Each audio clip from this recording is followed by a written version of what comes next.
It's beer o'clock on Real Ale Craft Beer, and today we've got a beer from Flying Dog Brewery, and it's their Thunderpeel Hazy IPA in a 355ml can, and it's 6.2% ABV. There we are. I've not had a Flying Dog beer for quite some time. It's been a while. So without further ado, I like the can wrap. The beer was kindly sent to us by beersrevealed.co.uk, the largest online beer store in the UK with a fabulous range of beer from all around the world.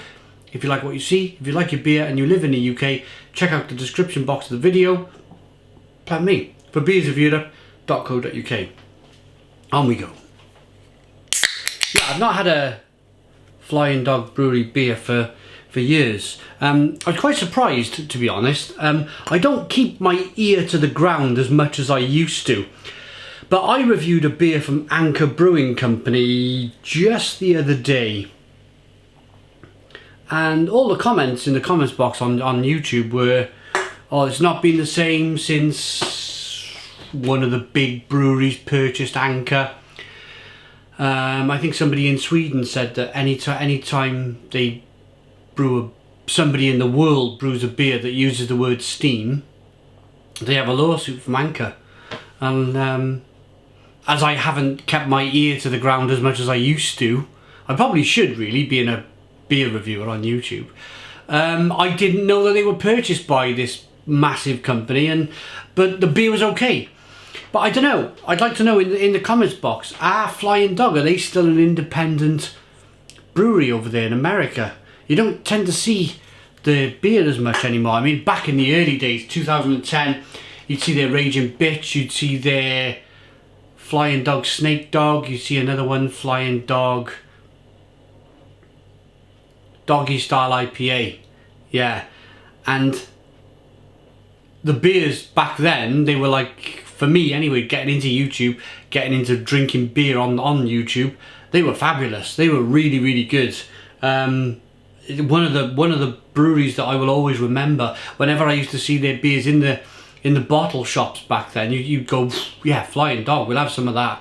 I don't know what's happened. I don't know if they're still independent. We don't generally see much of Flying Dog's beers over here in the UK anymore. So if you have any information, if you know anything about Flying Dog, what they've been up to, I'd love to know in the comments box. Thank you. So we probably had a 2-finger white head. It's dissipated a little bit. There's a little bit of haze. There's a little bit of lacing on the glass. The beer is nice and hazy. It's straw coloured with a nice haze to it. Lots of bits and pieces floating around in the beer. Look at that. Let's get the aroma. Yeah, it smells good. It smells good. Kind of heading towards that New England IPA style. I think that's what they've gone for here.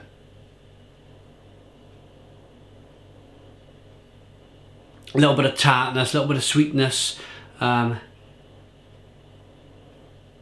little bit of sweetness from the malt as well, which kind of slightly disappointing, but it's probably not on Flying Dog's part. It's probably the fact that the beer made its way over here to the UK. I imagine if I drank this fresh at their tap room, it would taste phenomenal. It's just, if you're new to beer, what happens with beer, the hops drop out quicker than many of us would like. That's what I'm going to say. Many of us would like. If hops lasted 6 months fresh, then brilliant. Beer would be sent all over the world more of the time, I think. Let's dive in. Cheers.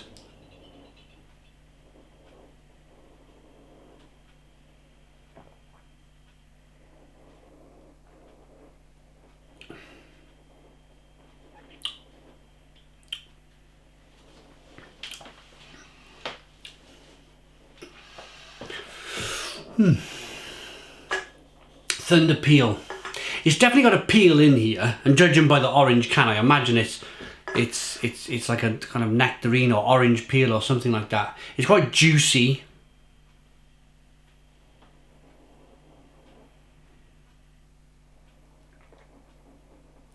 Carbonation pushes the beer on the inside of the mouth, releases more of that flavour. It's light, it's fluffy, it's refreshing, it's very, very drinkable. What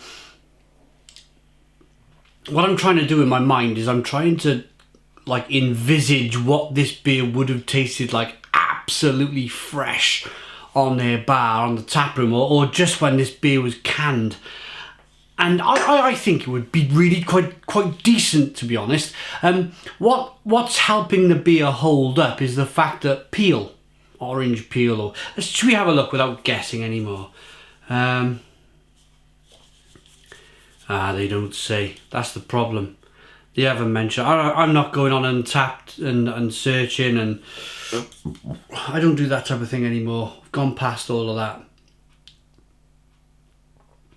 It didn't go off until May, 1st of June really. It's the 30th of May 2020, so there's a good 5 months, just under 5 months shelf life left on this beer. I mean, judging when I post it, I might post it in March and you might be like, you can't count, mate.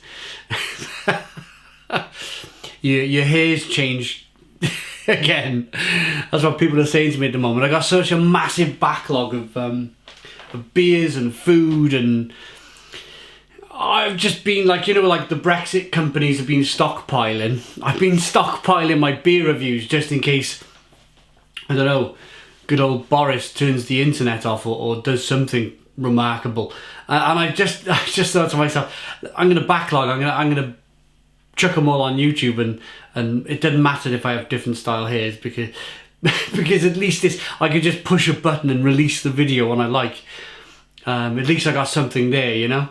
It's a bit like Amazon and having a lot of stock on their shelves, I suppose, to sell to the public. But it's nice. It's tart. It's jammy. The sweetness is coming through, as I mentioned, a little bit, which is, it's slightly disappointing. It probably wouldn't come through if it was fresh, but I feel like I'm banging on a bit now. There's some grapefruit, there's some mango, there's some tartness, there's some jamminess, there's some orange peel of some kind in here. The carbonation's still good. It's nice and hazy. I'm gonna rate it.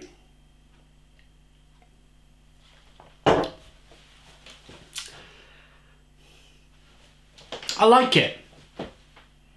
And I mean, again, just one more thing before I decide to turn off the camera and go and sit down with this lovely beer is that there is there used to be a hop shortage, and hops become very expensive.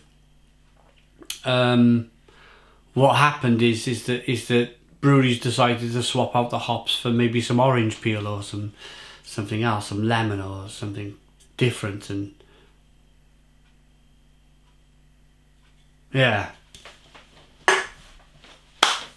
just to keep the price down.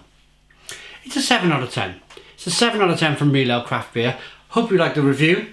Please put your comments in the comments box. Subscribe to our daily beer and food reviews. Give us a big fat thumbs up. Boom! Cheers.